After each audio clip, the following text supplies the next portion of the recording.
Hello and welcome to the Global Church Project. I'm Graham Hill. Miroslav Volf was born in Croatia and raised in Serbia.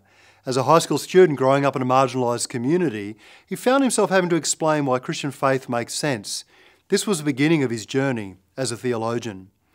Miroslav Volf has written or edited 15 books and over 70 scholarly articles. He offers embrace as a theological response to exclusion. He explores the Trinitarian nature of Christian community and Christian responses to Islam and shows the ways that Christians can serve the common good.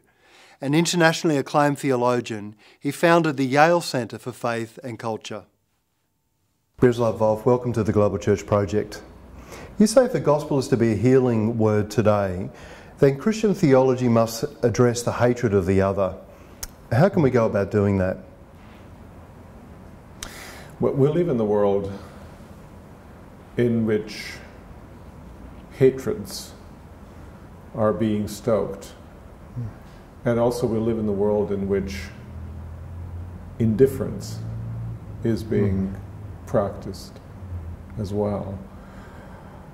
And on the one hand, we need to overcome hatreds, and on the other hand, we need to overcome indifference.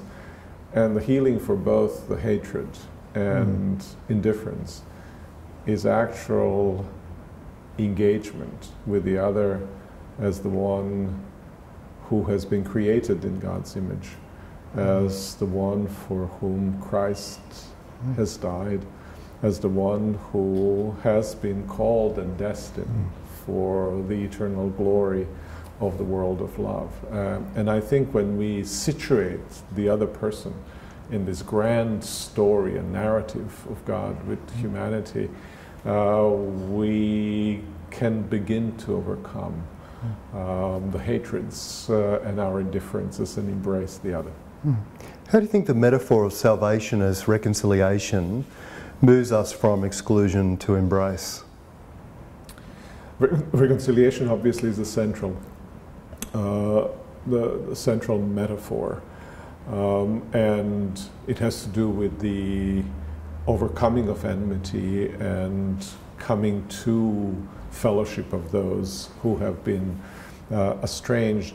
And in some ways, I'd almost like put it the other way around. I have thought of image of embrace as kind of filling out what reconciliation ends up being, and in a sense taking it even a step further into the reconciled existence. And embrace is opening oneself for another, even another who has injured me, inviting that other person in, but also inviting that other person to embrace me.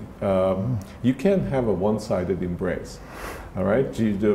But embrace, by very definition, is a kind of a mutual thing.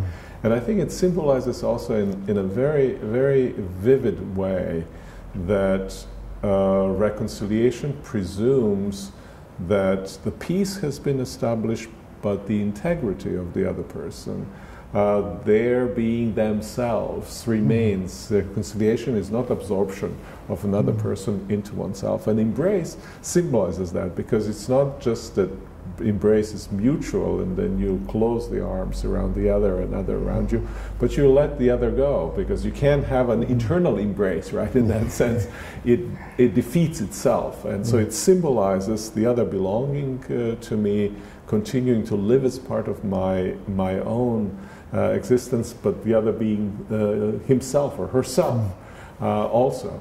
And that's what this reconciled existence is. We're together, but we're together with respecting each other's integrity. Miroslav Volf, thank you for joining us at the Global Church Project. Thank you. You've just watched an abridged version of this interview. For the full interview, plus resources for churches and colleges and universities, please visit www.theglobalchurchproject.com. I look forward to your company next time. From me, goodbye.